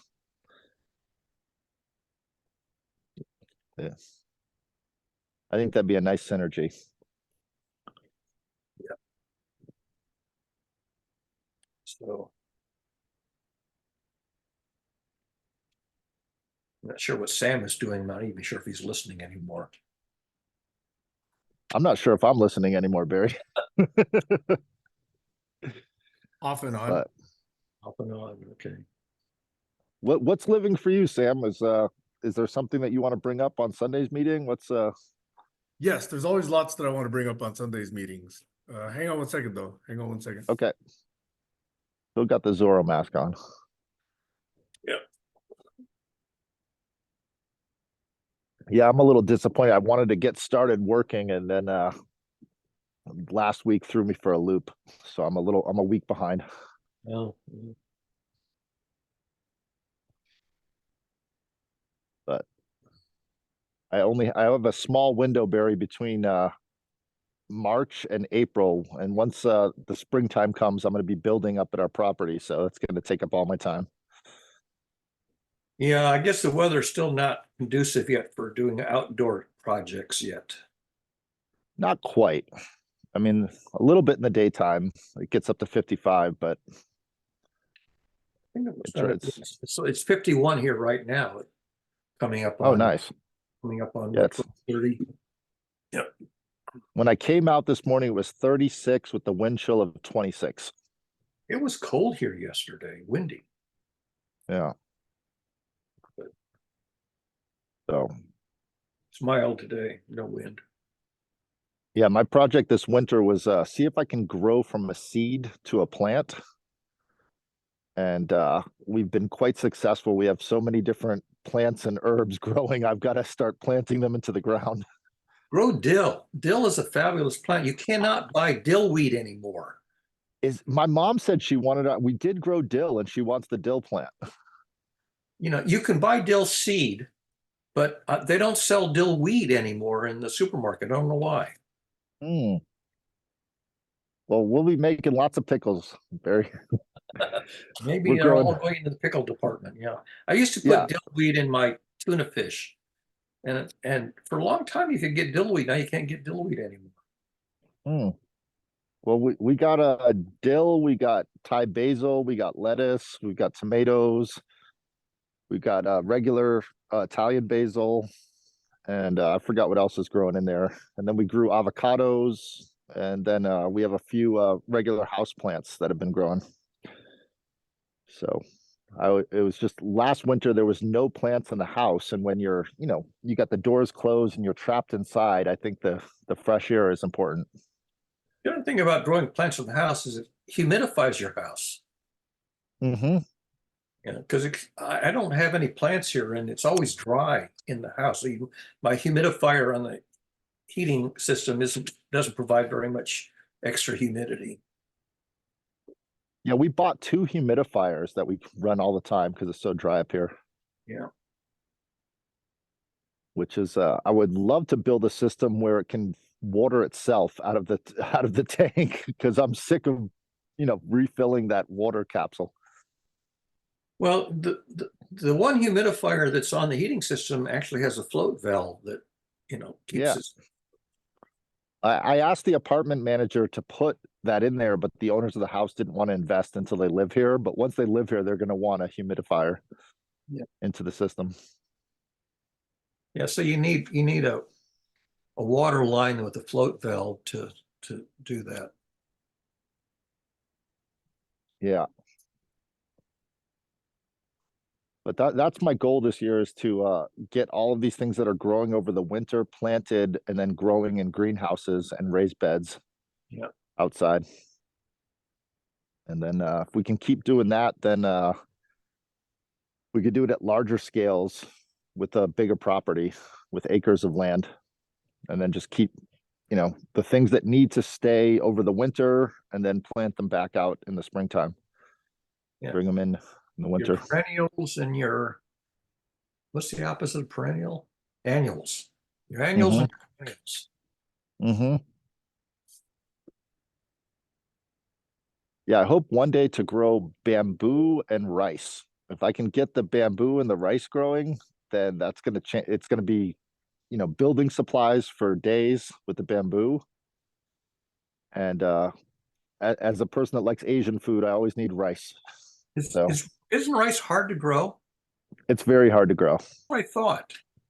Yeah, I would think that bamboo is easy and rice is hard. Yep. You're back, Sam? I actually am considering putting bamboo between me and my neighbor to the north. That's the one area I really want some kind of a separation. And so people have been telling me, oh, don't do bamboo because it's going to take over. It grows real fast and it kills everything else. So I've been trying to research a little bit. Yeah, do the clumping, not the runners. Try to get the clumping bamboo. It's the runners that mess you up because they'll run to places that you don't want them to run to. Don't be bamboozled. Yes. The exactly. other thing I was thinking of, I might just put a row of little sheds out there because I need some storage. Bamboo sheds. How high is the how high do you have to go for the neighbor? Standard length. I mean, I'd go like 5 or 6 feet and I'd be happy. Oh, okay. A couple of That's years, I pretty think easy. that would be there. Yep. But I got like anywhere 70 to 100 feet of it that I need to put in. If you put in the fence that has one piece of wood in front and the next piece of wood behind it, then the wind goes through it and won't blow it down. Are you saying put up 2 rows of fencing and put the bamboo between them? No, I'm just saying if you put up a fence, that's a sight block. You have a block of wood, horizontal block of wood on this side of the post, and then the next layer is behind the post, and the next layer is above in front. And so it lets the wind through, but not the line of sight. No, But that the sounds wind more will slow it expensive down. than just putting in some natural vegetation, which will even look better. So Yeah, but it won't do a completely line of sight blockage unless you put up multiple. I'll do a couple different rows of it. That's what I Yeah, was do planning on multiple doing. stages. Maybe you'll get line of sight Right, 2 or blockage. 3 rows, overlapping. Yeah, I don't know what size T-posts you can get. You can get pretty big T-posts, but they go in really quick. I did that, and then I used just an attachment. I actually did what are these called? These little, let me grab it. These little zip ties.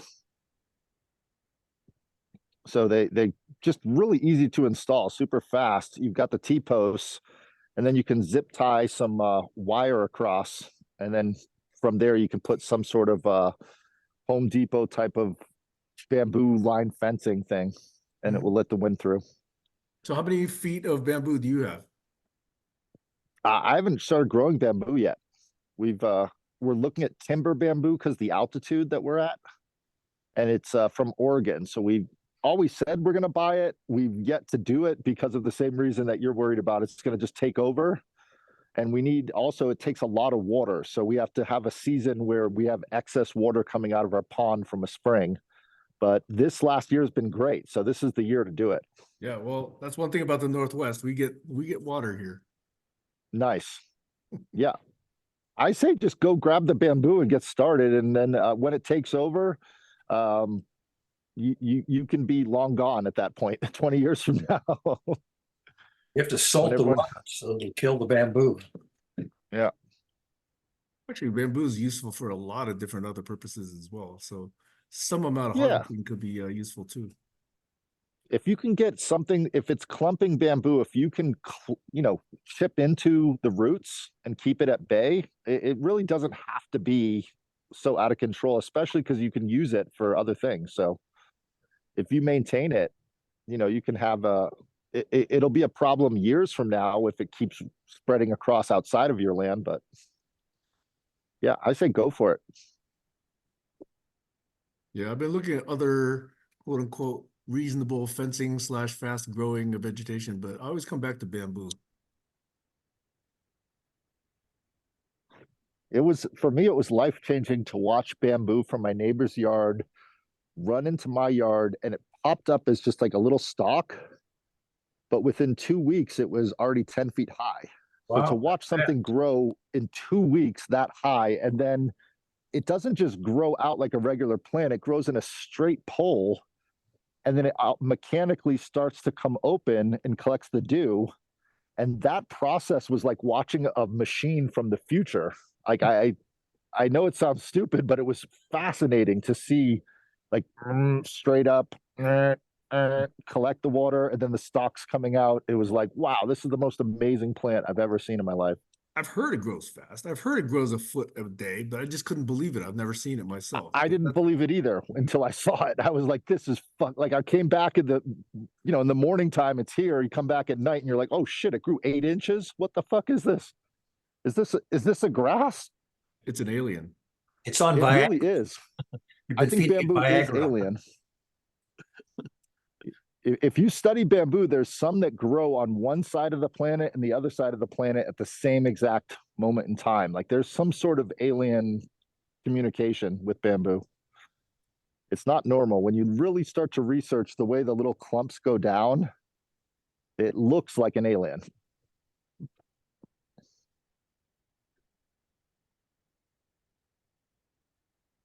Maybe it's communicating also with cephalopods. Those are quite alien also.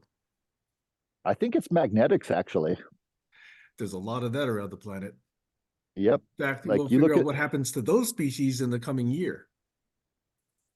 yeah, I'm still trying to figure out why those crops in England form those crop circles. And when they research them, there's little tiny pieces of metal inside of the wheat that explodes out. So there's some sort of phenomenon that's a natural phenomenon that forms those crop circles. And exactly the symbols that they make. Well, the symbols change and vary, but so does cymatics. So it's some sort of cymatic thing. I don't know Yeah, but how it forms cymatics those. is traceable to acoustic patterns.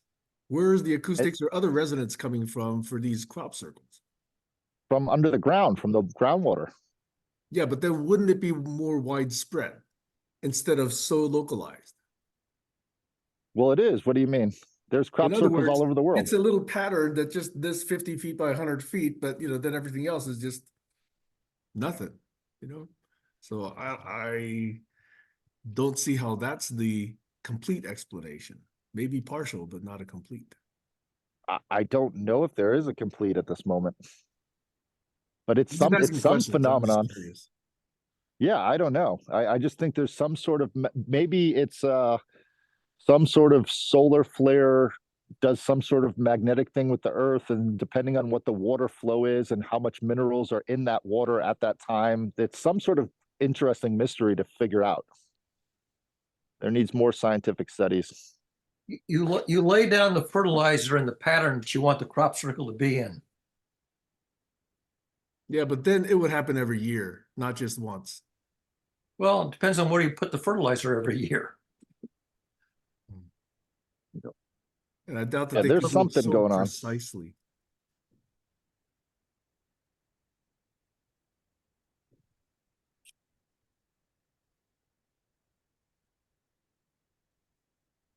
So what did you want to talk about on Sunday, Sam? I don't have those notes open right now. I would have to go look. No problem. You can get a clue though by what I post on Facebook. Have you posted anything on Facebook this week? I don't think you have you? Yes, I have. You have? All right. I'll be bringing some of those tomorrow. Oh, by the way, so apologize 2 weeks in advance. So tomorrow I'll be there, but it turns out 2 weeks from tomorrow, that particular Sunday. Well, wait a minute. Is that true? Yeah, sorry. 1 week from tomorrow, a week from Sunday, again, I have to leave here on the 7 o'clock, 7:40 flight out of Payne Field. So the lack of availability of Alaska flights out of that airport conflict with Sunday calls. Hmm. So I'm going to miss next Sunday. I'll be here tomorrow, but I'll be missing next Sunday again. Unfortunate.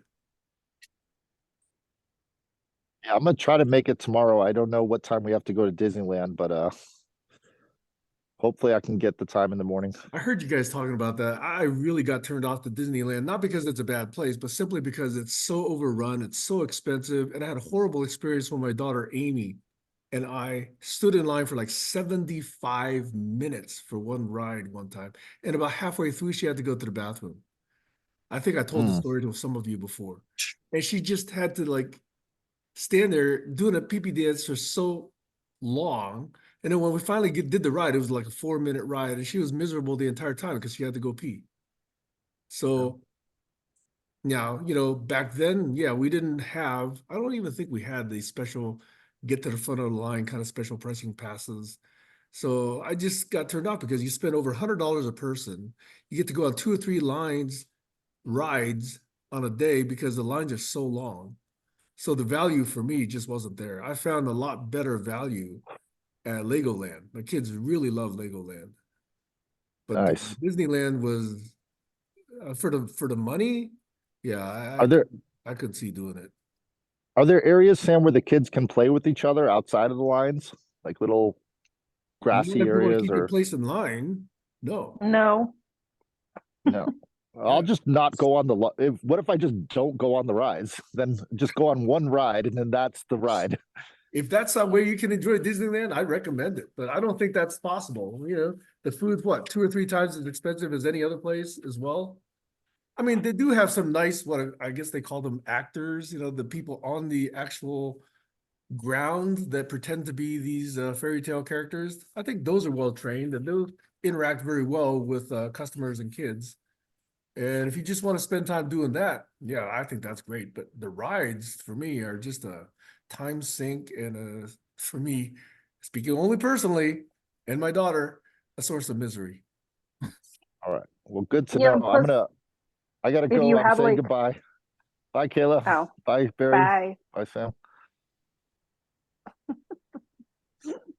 I was gonna say, if you have like the wheelchair, Yeah. they actually have like a special access to like, so for the lines that don't have wheelchair access, you just go to the back of, or the exit of the line, and then you just ask for a pass. So for instance, if the wait time is like 30 minutes, then they're just gonna give you a 30 minutes come back pass, and then you could enjoy the park and then go back there and then get to the front of the line after 30 minutes without ever having to wait. See, I don't think that was an option, or we didn't know about it at the time. I mean, my daughter's now what, 29, and so this would have been when she was 8 or 9 years old. This is 20 years ago. I don't know if they had those special kind of privileges and ticket types and, you know, premiums and passes and IT departments and apps, you know, certainly not then. Yeah. Yeah. I mean, it's a well-built park. It's got a nice concept, but, you know, just the value you get out of it by standing in line for so long is so low. If you're just a regular plebe like I was. We love Disneyland. I know, I have a cousin who goes several times a year with her family because they love it so much. They got all the special passes, you know, they stay at Disneyland Hotel, they buy all the special things, they get them to the front of the line. Yeah. I think It really is like, you just have to reroute your mental state. That's it. That's it. Yeah. You just have to reroute, because I've had miserable times over in Disneyland too, you know, with the lines and everything, and then I get fed up. But as if you reroute your mental state, make it about the kids, you know, rest when you can. It was about the kids. That's why I was so miserable. It was about Amy suffering through this line. So it's a good mental health exercise where you're just like, well, you know, if they're suffering, then what do? You teach the child and yourself, like, you know what, you have to go to the bathroom. I'm really sorry we had to wait, but that takes priority, and that's just life. Yeah, yeah. So you're just gonna I have asked to Amy go what to she the wanted to bathroom, do, and she wanted to, you know, not lose stay time in line. in line. Yeah. Yeah, because yeah, you know. But if it was just you guys, that would have been difficult. Maxwell is obviously old enough to get out of line and then come back in. And then we've had to just kind of push their way through back into lines with me. I've actually like yelled at people before, like, he's my son, let him back in, you know? But that's just me. Yep.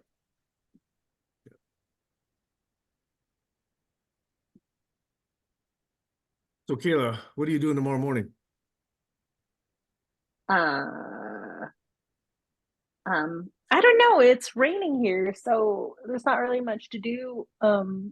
So yeah, I might hop on. What do you guys thinking of the having of the topic Like today? I said, I usually come with 1 or 2 questions that have been on my mind for Sundays. Like I said, I normally don't do that for Saturdays because it's so free flowing. Yeah.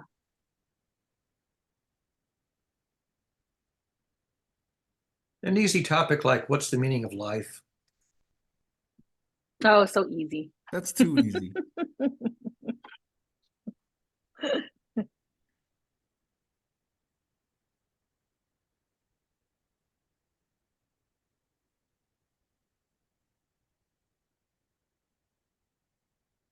I have some personal challenges that I would invite each of you to have sessions with me on if you had the time. More private, you know, not GCC type stuff. That's not meant for public consumption, but just curious to get other people's perspectives on that I might invite, but not for GCC and not for CSG. I have a second cousin who is unmarried. She's probably in her 50s, I'm going to say, lives in South Dakota.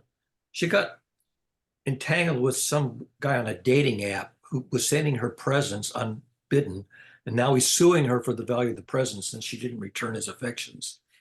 And she's absolutely hot. What's the right word? Gobsmacked by the fact that she's being sued by this scam artist that's, you know, takes advantage of naive people on dating apps.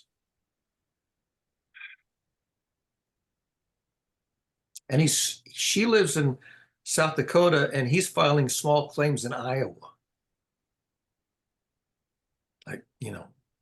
And he probably does this time after time, so he knows where he gets the highest probability of He's success. probably a scam artist, a vexatious, litigious character, and she got bamboozled by him. Didn't know how to say no. If she didn't solicit, I would just say ignore it. Well, the thing is that she's got this small claims court that he's filing against her. And I'm not even sure why she has to answer. She doesn't even live in Iowa. Exactly. If she didn't solicit it and he sent it unsolicited, what is she liable for?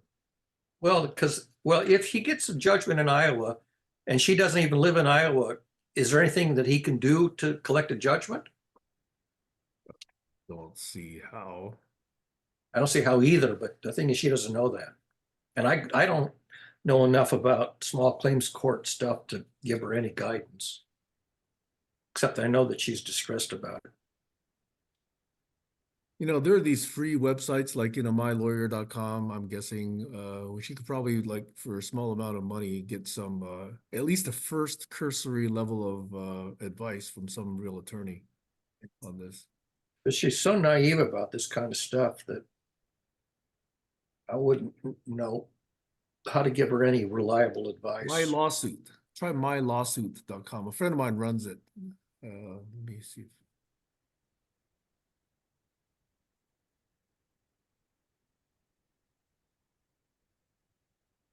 I think it's mylawsuit.com. Oh, sorry, I misspelled it.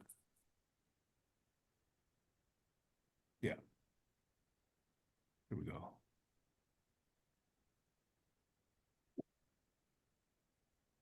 Yeah, it's probably not completely free, but it's better than hiring an attorney right up front. Yeah. I mean, my feeling is that even if he wins, I don't know how he'd ever collect. He's just a bully. He's just going to bully his way. Yeah. In fact, she should reverse the tables, report him for scamming and bullying. Yeah, I told her just to write, you have an unalienable right to tell the true story of your own life. I told her just, write the whole story up and publish it. If she's willing to take the entire chat transcript or whatever it is that, they have, the interaction history, and if she didn't solicit this, then I don't see how he can get away with it. Anyhow, but he's probably following a kind of a script that these scam artists use on these dating sites. Hey, Kayla, I think I'm going to come after you for that $3.50 for the melatonin.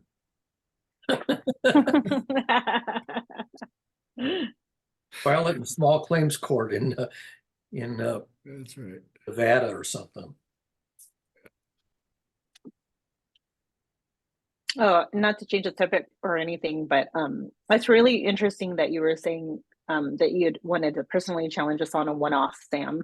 Do you find that your meetings, taking the extra effort to meet with people one-off is a much more productive than in a group environment? No, it's topic specific. It's definitely topic specific. I think group conversations are quite good, especially on Sundays. The open free-for-all format of Saturdays, I find less productive. So, in fact, that's why I took 4 weeks off, just to see if there's still something people wanted to do, and I think people do, so they attend. But for me, Saturdays are less enjoyable than Sundays, personally, for me.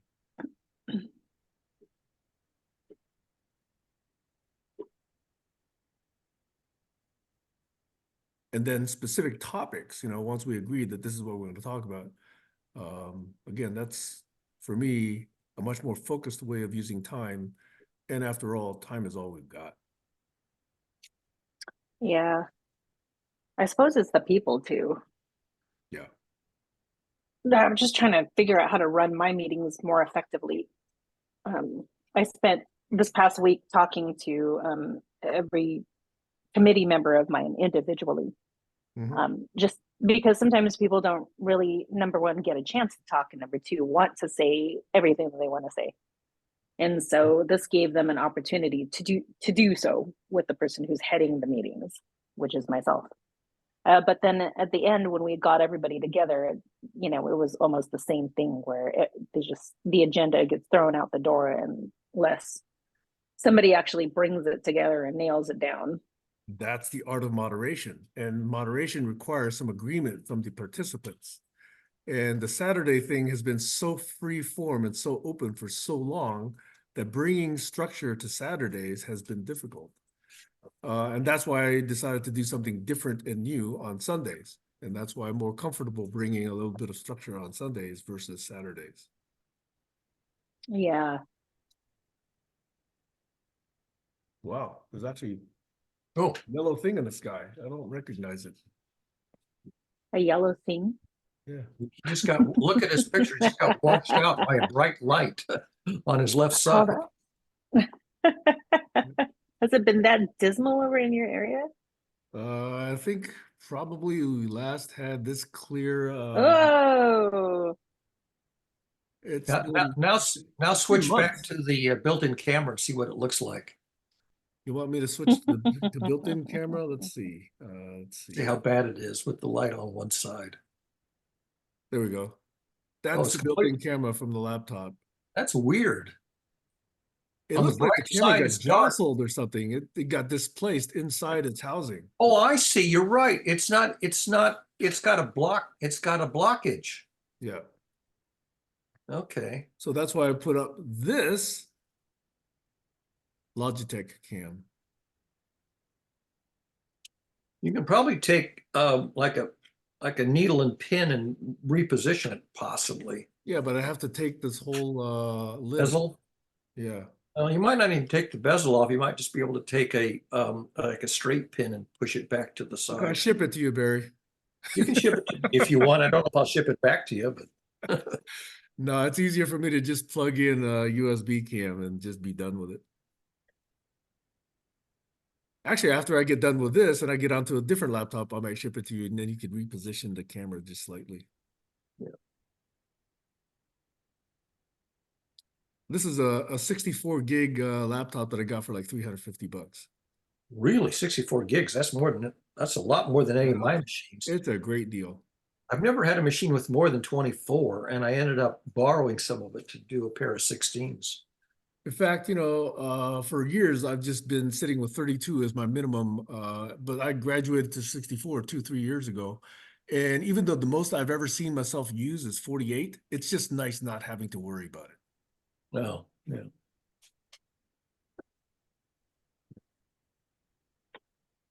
And here I've been buying used SATA drives for $10 a piece for 500 gig used SATA drives. 500 gig, come on, you could get 1 terabyte drives now for like $60, $70.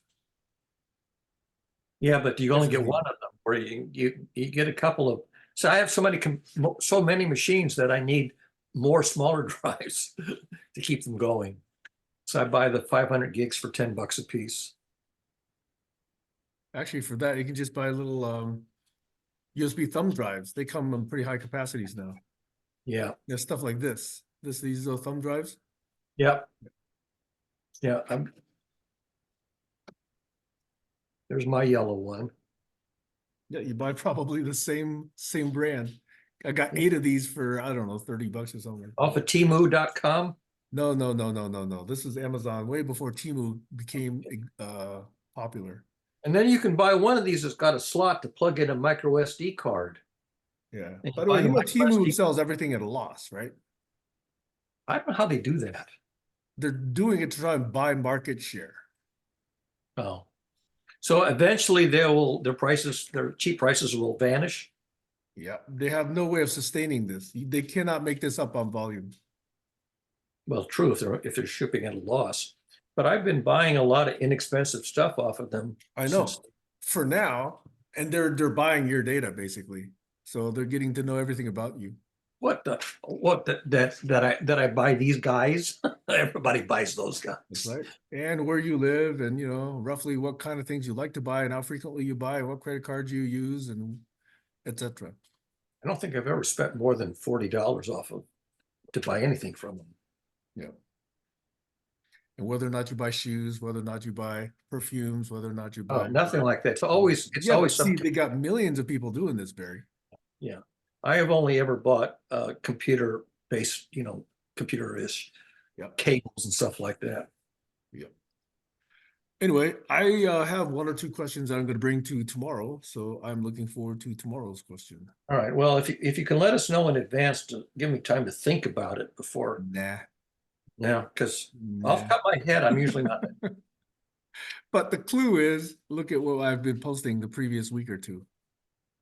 Well, okay. All right. I'm Next. going to go play with my dogs. It's the top of the hour. Say hello to Oh, nice. Say hello to Zayas. I'm surprised, Ay, when ay. I'm surprised when I post a picture of me hugging my dog, how many more reactions I get on that versus, other stuff that I post. Nobody likes to read. Right. All right, guys. Sorry I was a little pointed earlier, but I'm calmed down now. All right. Oh, you're fine. Okay. Ta-ta Bye. for now.